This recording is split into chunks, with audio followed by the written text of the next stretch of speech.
Sure.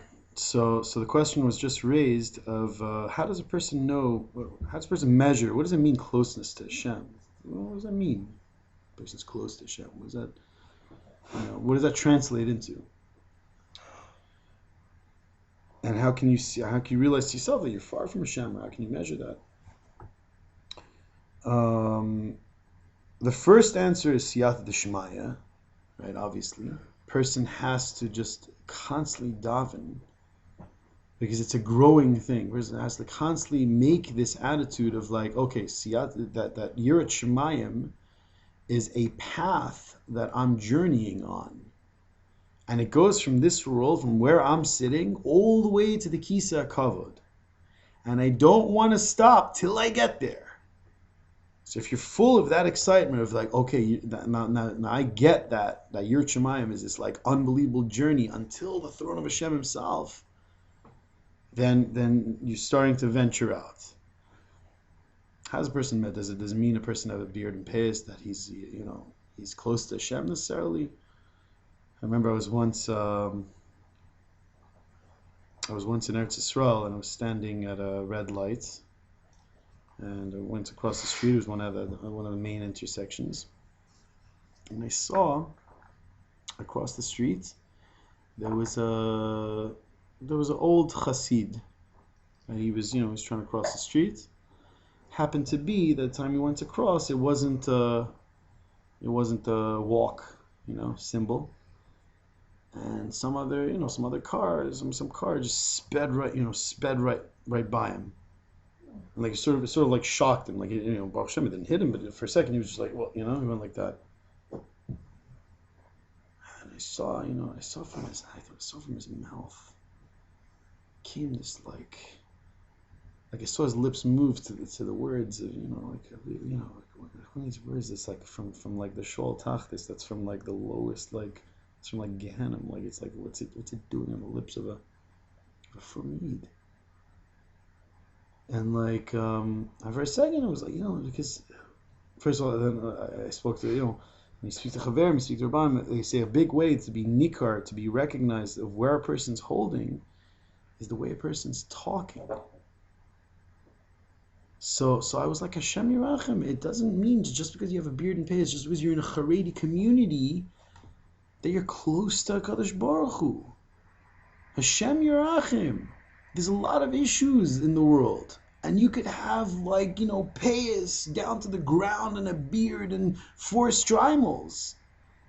But like if your heart's not there, if your heart's not open, that's willing, that's a leiv mavakish, like Rabbeinu is saying, that you're not willing to see that there's areas that you need to bring the light of Kadosh Baruch Hu in because it's stuffed up, then I don't know what can help an individual. I personally think, again, Sifrei Rabbeinu open you up to that light.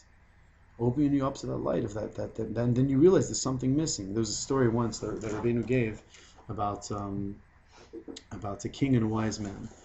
And it said that in the grain was going to come something, a sickness, that if they ate from this grain, that everyone would go nuts. Everyone would lose their minds. So then the wise man said, oh, maybe what we should do is that maybe we should set aside some grain for us and we'll be okay. Everyone will be crazy and we'll eat from the normal grain that we saved because we know that's what's coming. So the king said, no. We can't do that. What my people go through, I have to go through. So what? What was the answer? He said, we'll do this. We'll put a symbol on our foreheads. We'll put a little sign, little dot, a little mark. And that we put it l'shem this. That this way, when we're eating the grain and everyone's going crazy, and we're also going crazy, when we look at each other and we see that mark, we'll remember that this is all just nuts.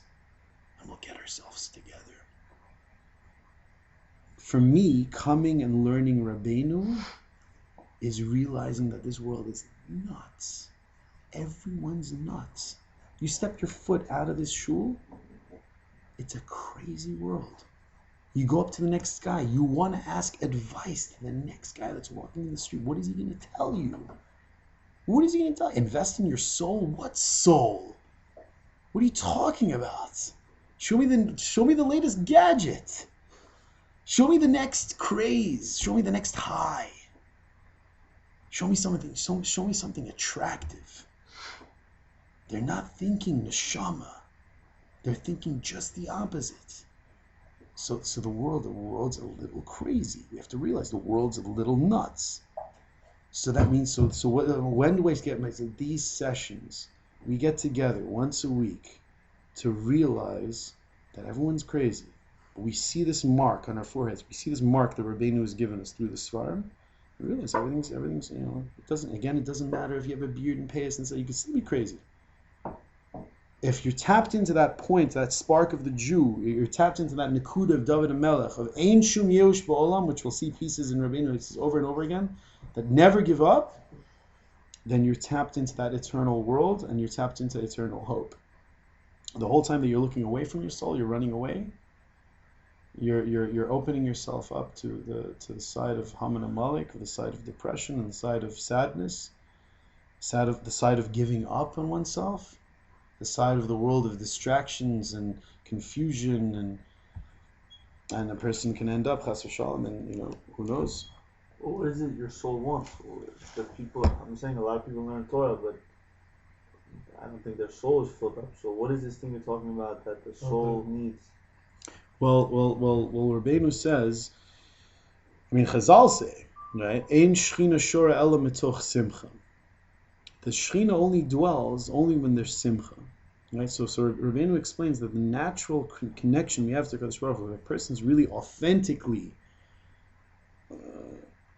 organically connected to Kadosh Baruch Hu, then he's going to feel a natural joy emanating out of his soul. And this joy is going to top off any other joy in the whole world. Everything else next to this joy is going to be meaningless. If a person tastes that simcha, then everything else is meaningless. So that's one of the signs also. If you feel when you're praying, you're connected, you're doing your avodah, you feel at home more than anything. It says, I just want to tell you one chidush I said in yeshiva, when I was in yeshiva, that we're elaborating a lot. When I was in yeshiva, it says in the Gemara in Brachot, it says, Ezu ben olam haba, right? Zeh somech geula letfila. Who is a ben olam haba? The one who connects geula and tefillah. So what does geula and tefillah mean? The simple meaning is that somebody that connects Goal Yisrael, right? He says the bracha Goal Yisrael like in the morning, and then he starts Shmona Esrei. He starts Hashem Safatai Tiftach. That's what the Gemara means. So then I was thinking when I was in Shia, I was like, wow, this must mean something else. Because all of a sudden the Gemara gives such a lofty praise. All of a sudden you say the bracha and you start Shmona Esrei, so you don't talk. Okay, so you don't talk between Til Chidayim and Amotzi also. You don't talk in a lot of places. All of a sudden a praise, Ben Olam Haba, you're a child of the world to come. Psh, something's going on there. So I took the meaning like this. Ezo Ben Olam Haba, Zeh HaSomech Geula. What does Geula mean? Redemption, right? That means your personal redemption.